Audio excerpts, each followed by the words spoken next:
El objetivo del tratamiento es utilizar regímenes de insulina que se asemejen lo máximo posible a la secreción natural de esta hormona.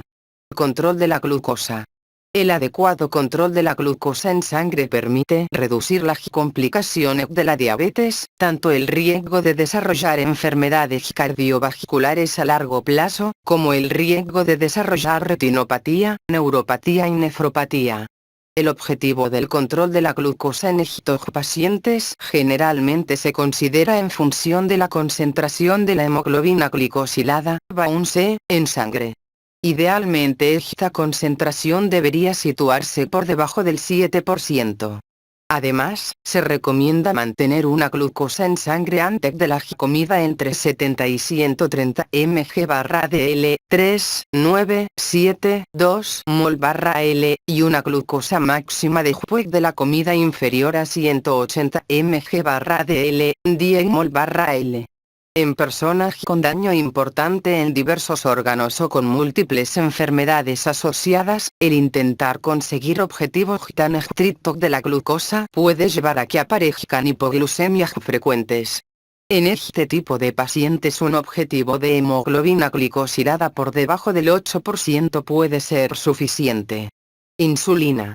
Existen diferentes pautas de tratamiento con insulina. En general es necesario mantener una cantidad constante de insulina en sangre, obtenida mediante la inyección de insulina de acción prolongada, y complementarla con inyecciones de insulina rápida administrada durante las comidas. Las pautas más utilizadas son: inyección de insulina prolongada por la noche, insulina de Temir, Giargina, etc., e inyección de insulina rápida, regular, Ligipro, glulicina, aspartica, antes de cada una de las comidas. Es la pauta de tratamiento preferida junto a la bomba de infusión, dado que es la que más imita la secreción pancreática fisiológica de insulina y la que permite un control más estricto de la glucosa. Permite a su vez ser flexible a la hora de modificar la dosis en función del tipo de comida o de la actividad física que se vayan a realizar. Las insulinas rápidas deben ser inyectadas en los 20 minutos anteriores o inmediatamente después de la comida, excepto la insulina regular que debe inyectarse 45 minutos antes. Inyección de insulina rápida, regular, Ligipro, glulicina o aspartica, y de insulina prolongada, insulina NPH, administradas juntas en el desayuno y en la cena. Es un esquema mucho más rígido de inyección, aunque es más sencillo de realizar. Se suele utilizar más en pacientes con diabetes mellitus tipo 2. Utilización de bomba de infusión. Es el método de elección para muchos pacientes con diabetes mellitus tipo 1. Permite una infusión constante y mantenida de insulina a lo largo del día con incrementos programados en la secreción en relación con las comidas. Control de los factores de riesgo y prevención de las complicaciones cardiovasculares. Dado que la principal causa de muerte de estos pacientes es la enfermedad coronaria y la enfermedad cerebrovascular y que con mucha frecuencia desarrollan enfermedad arterial periférica, todas las estrategias dirigidas a reducir la tasa de enfermedades cardiovasculares son imprescindibles.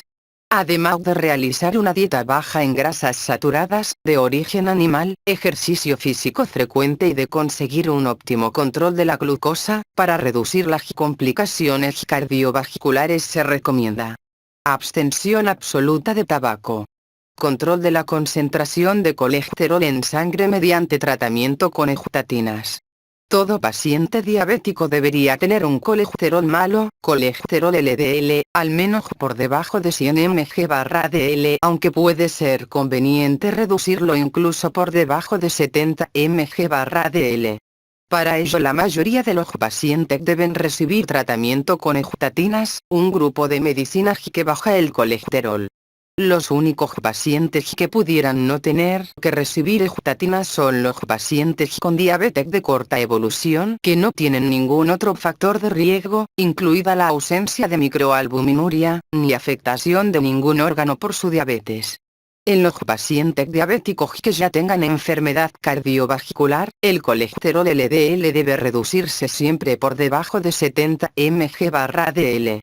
Además, es conveniente mantener la concentración de triglicéridos por debajo de 150 mg/dl y la concentración de colesterol HDL, colesterol bueno, por encima de 40 mg/dl en varones y 50 mg/dl en mujeres.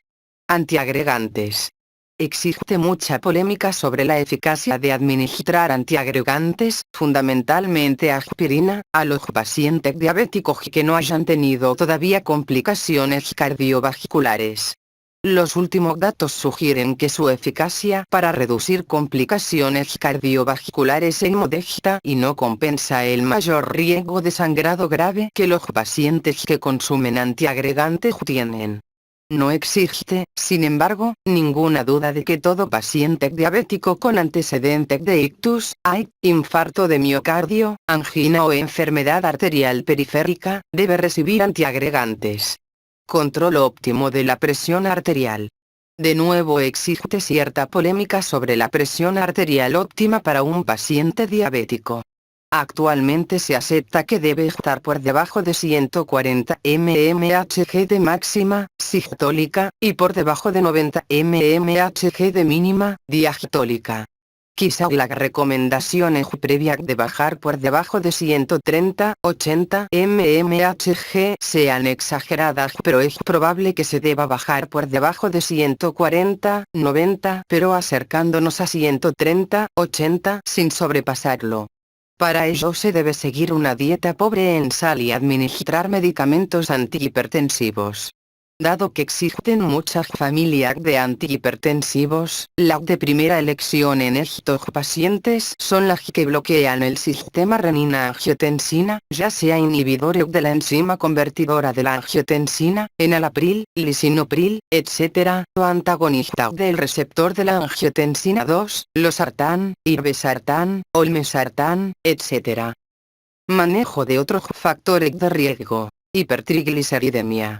El tratamiento de los triglicéridos en los pacientes con diabetes es controvertido. En general se recomienda bajarlos cuando se encuentran por encima de 500 mg/dl en análisis sucesivos, pero cuando están por debajo de esa cifra la actitud a tomar es dudosa.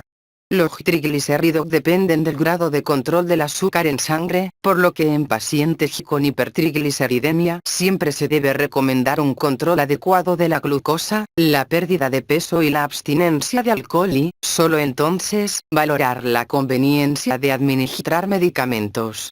Colesterol bueno, colesterol HDL, bajo. Los pacientes diabéticos tienen con frecuencia un colesterol HDL bajo, lo que implica un riesgo adicional para el desarrollo de complicaciones cardiovasculares. Se recomienda tener un colesterol HDL por encima de 40 mg/dl en los varones y por encima de 50 mg/dl en las mujeres. Dado que los medicamentos apenas influyen en el colesterol HDL, es la abstención del tabaco, la pérdida de peso y el buen control glucémico lo que permitiría aumentar este tipo de colesterol. Otras medidas dirigidas a reducir el riesgo de complicaciones cardiovasculares. No se ha demostrado que, en pacientes sin síntomas, sea eficaz la búsqueda activa de enfermedad coronaria para mejorar el pronóstico. Por ello, salvo contadas excepciones, no se recomienda realizar pruebas de esfuerzo, ergometría, en pacientes asintomáticos. El tratamiento de la enfermedad cardiovascular ya establecida en los pacientes con diabetes no difiere apreciablemente del de los pacientes sin diabetes. Tratamiento de las complicaciones. El tratamiento de la cetoacidosis diabética y la situación hiperosmolar se comenta en los respectivos apartados, al igual que el tratamiento de la nefropatía, neuropatía y retinopatía diabéticas. Para el tratamiento de las complicaciones digestivas, se debe controlar de forma adecuada la concentración de glucosa en sangre, lo cual puede mejorar parcialmente los síntomas. Se deben recomendar comidas frecuentes de pequeña cantidad, con una escasa cantidad de grasa y de fibra. Para facilitar el vaciado del estómago existen varias medicinas como metoclopramida, domperidona o eritromicina. La diarrea puede tratarse con astringentes. En ocasiones es recomendable tratar con antibióticos por si existiera sobrecrecimiento bacteriano como consecuencia del movimiento lento del intestino. El tratamiento de las complicaciones urológicas también requiere un adecuado control de la concentración de glucosa en sangre, lo cual puede mejorar parcialmente los síntomas. Las alteraciones de la vejiga deben manejarse obligando al paciente a orinar cada cierto tiempo y, si no fuera posible, enseñando al propio paciente a sondarse la vejiga cada cierto tiempo. Puede utilizarse betanecol. Hipoglucemias. Las hipoglucemias o bajada de glucosa son complicaciones graves del tratamiento con insulina. Consisten en una bajada de azúcar que suele acompañarse de mareo, palidez, sudoración, sensación de hambre, náuseas, vómitos y pérdida progresiva del conocimiento, pudiendo llevar al coma, convulsiones y muerte. Pueden diagnosticarse haciéndose en ese momento un análisis de la cantidad de azúcar en sangre, por ejemplo con una tira reactiva, y demostrando que el azúcar está bajo. Algunos pacientes tienen síntomas de hipoglucemia con valores de azúcar cercanos a los normales y otros, con cifras de azúcar mucho más bajas, se encuentran asintomáticos.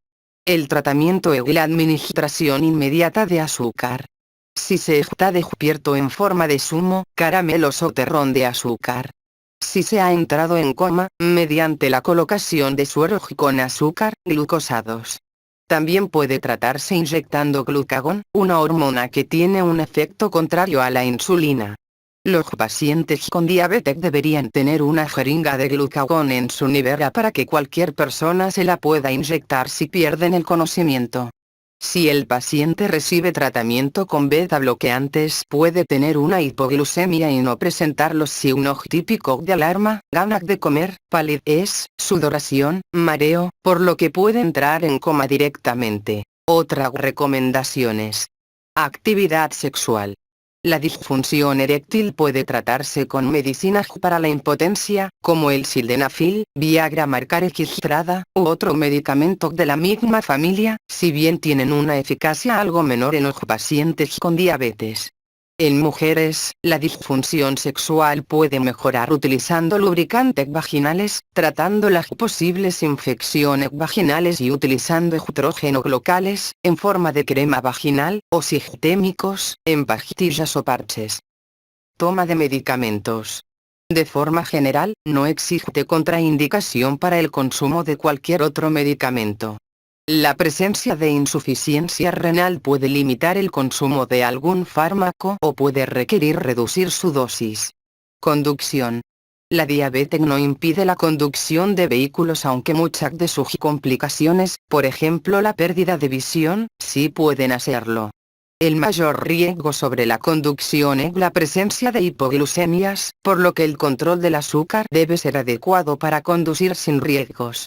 Siempre deben llevarse en el coche suplementos de azúcar. Los pacientes diabéticos en tratamiento deben aportar un informe médico favorable para la conducción. Este informe debe ser realizado por un especialista si el paciente recibe tratamiento con insulina. En dicho informe se debe indicar el adecuado control de la diabetes y la existencia de una adecuada formación diabetológica, siendo la vigencia del carnet de 4 años. Embarazo. La diabetes requiere un seguimiento especial aunque no contraindica el embarazo. Durante el mismo se debe evitar cargar mucho peso. Los hijos de madres diabéticas suelen nacer con un peso superior al habitual, sobre todo si el control de glucosa de la madre es malo. Durante el embarazo los requerimientos de tratamiento aumentan y algunas medicinas están contraindicadas. Educación para la diabetes. Cualquier paciente con diabetes debe ser adecuadamente educado en el manejo de su enfermedad. Las facetas que debe aprender son: cómo medirse el azúcar en sangre y en qué situaciones hacerlo. Monitorización de la eliminación de cetonas por la orina. Cómo administrarse insulina. Consejos sobre nutrición. Consejos sobre actividad física en relación con la inyección de insulina. Información sobre el manejo de la insulina cuando aparecen enfermedades intercurrentes. Prevención y tratamiento de la hipoglucemia. Cuidado de la piel. Cuidado de los pies. Cómo controlar otros factores de riesgo cardiovascular. Seguimiento del paciente con diabetes. Además de las visitas necesarias para la educación diabetológica, el control de la glucemia y el control de las complicaciones de la diabetes, a los pacientes con diabetes se les debe realizar un seguimiento periódico dirigido a evitar, diagnosticar y tratar de forma temprana las múltiples complicaciones potenciales que pueden desarrollar. Se les debe realizar análisis anuales de colesterol y triglicéridos y determinar la presión arterial al menos una vez al año, para descartar la presencia de factores de riesgo cardiovascular. Se les debe evaluar la presencia de albuminuria, pérdida de proteínas por la orina, en los primeros 5 años desde el diagnóstico y posteriormente una vez al año. Se les debe poner anualmente la vacuna de la gripe y se les debe de vacunar del neumococo y del tétano con la periodicidad correspondiente. Se les deben realizar las siguientes revisiones. Examen oftalmológico. Debe realizarse en los 5 primeros años del diagnóstico. Posteriormente cada 2 o 3 años si el primer examen es normal. Las mujeres embarazadas deben de explorarse durante el primer trimestre de la gestación. Espero que este video te haya resultado de gran interés, como para dejar tu comentario, compartirlo, darle al me gusta y suscríbete a este canal para que seas uno de los primeros en enterarte cuando suba un nuevo video sobre esta temática.